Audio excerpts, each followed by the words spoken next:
Today,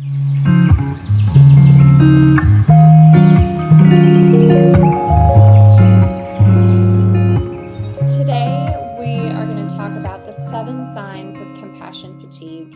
This is a video for those who have grown up in a household where they felt like their job was to take care of other people, where their job was to take care of the well-being of their siblings or their parents. And so today, this live is for you. I'm Dr. Nicole Cain, and my passion is to help people turn the page in their story of anxiety or depression or PTSD so that you can write the next act to write your story the way you want it to be. One of the things that's been on my heart lately is compassion fatigue. Do you have symptoms of compassion fatigue? Some of those symptoms may feel like you're burned out or you're tired or you feel like overwhelmed, like you're spinning too many plates or carrying too many backpacks. Do you have a hard time sleeping? Or do you feel like your motivation is just tanked out and you just want to be horizontal, doing nothing?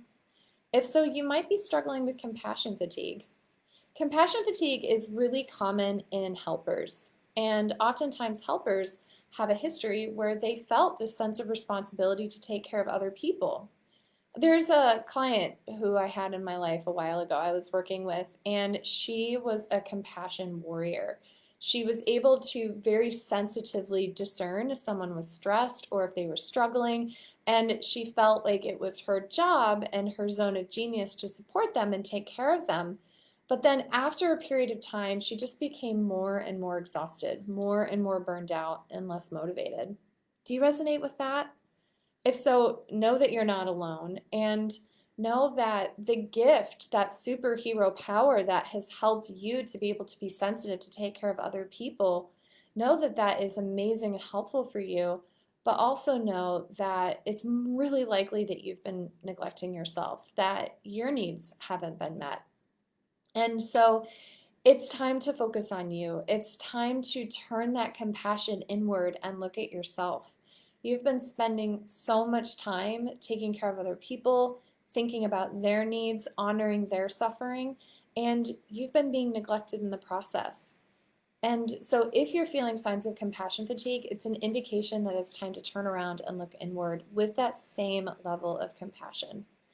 Oftentimes, I see this in Enneagram Type 2s. The Enneagram is a test that looks at the way that we adapt to stress and the way that we adapt to trauma and helps us survive. And Enneagram Type 2 is otherwise known as the helper. And these people feel called, they feel like it's their job to take care of other people. And one of the big things that Type 2s deal with is it feels hard to say no.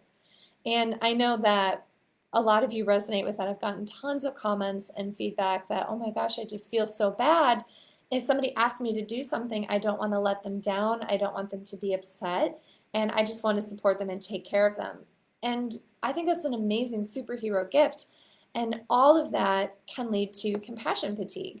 And so we have a whole podcast, we have a whole blog on the topic of compassion fatigue and what to do to help yourself if you're struggling with compassion fatigue. But first, I feel like I need to convince you that you are worth paying attention to, that you are worth having compassion towards, and that sometimes when we grow up, if we feel like our purpose, our job, our lives are all about taking care of other people, and those people who are around us reinforcing that belief system, they may not tell us or give us the information that, hey, it's okay to take care of you.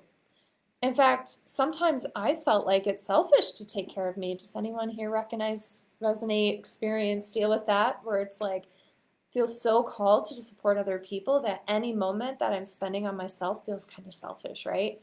And that is a negative narrative that I would love to help us all work on starting right now, is that even if it feels like you're not supporting other people the way that you want to, it could be that you need to support yourself. In fact, there's a book that I would really love to recommend if you're a helper, if you're a healer, if you deal with the struggle of compassion fatigue, and if it's hard for you to turn back and focus on yourself, if you feel really reluctant to do that, this book is amazing. It's called The Drama of the Gifted Child. It's by Alice Miller. And she talks about these feelings of burnout, the feelings of emptiness, the feelings of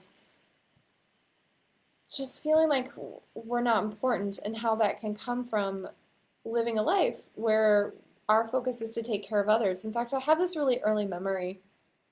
I didn't know if I was going to share this, but I'll share this with you. I have this early memory where I was driving in the car. We were moving from North Carolina to Illinois, and I wanted to ride in one car, and my brother wanted to ride in the same vehicle. And I felt really bad for the parent in the car who nobody wanted to ride in, right?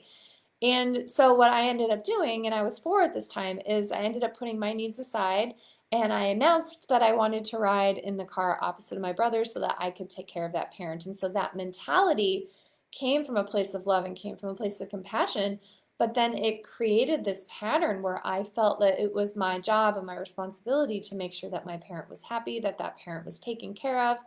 And while it's an amazing, beautiful thing, that's a lot of responsibility for a little person.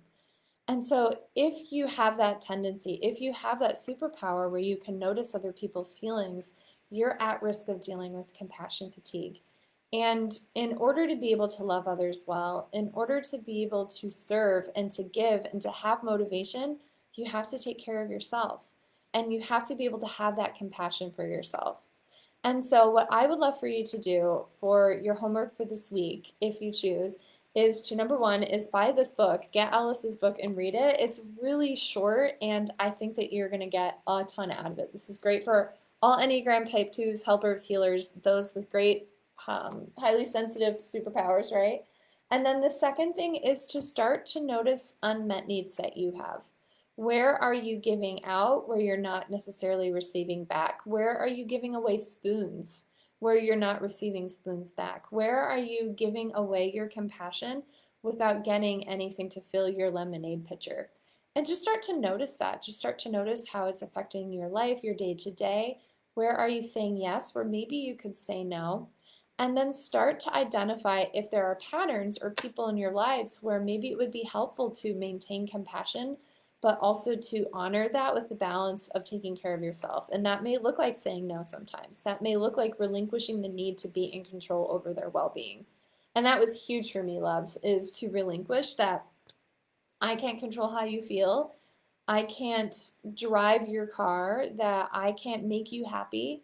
And all I can do is be the best version of me, make myself happy, love on myself so that I am more available for you.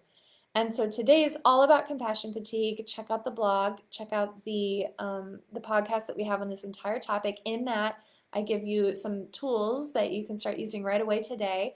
So if you're a helper, if you're an Enneagram 2, if you're feeling burned out, if you just feel like the weight of the world and all of the news and all of the things that are coming at you and it just feels like too much to bear, that's a sign that you may have compassion fatigue. And babe, there's solutions. There are things that you can do so that you can show up in a way that you want. You can write your next chapter in a way that you want. You can be compassionate and still on fire. You can be highly sensitive and still be able to serve people in a way that feels so fulfilling and wonderful. And we have to prevent you from going into burnout and going into compassion fatigue so that you can do that and show up in the way that you want.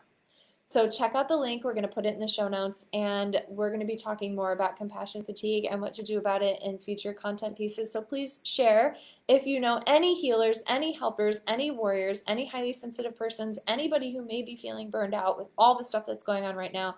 Please click the share button and like it so that we know that this content is valuable for you. To learn more about me and my practice, I'm Dr. Nicole, and my passion is to help you get your life back from anxiety, depression, and PTSD. And check out our Facebook group. We have an anxiety breakthrough springboard in there that gives you calm on command solutions. We have a 1-week challenge that gives you 14 amazing tips and videos. Babe, tons of stuff for free, so go and check it out. And I will see you next time. If there's anything else that would be helpful that you would love to talk about, leave it in the notes and I will talk with you soon. I also wanted to do a shout out, just special shout out today for LaFrancis. You are amazing. I honor you, soul sister, and I'm really glad that you're here, and I cannot wait to talk with you more. All right, I'll talk to you guys later.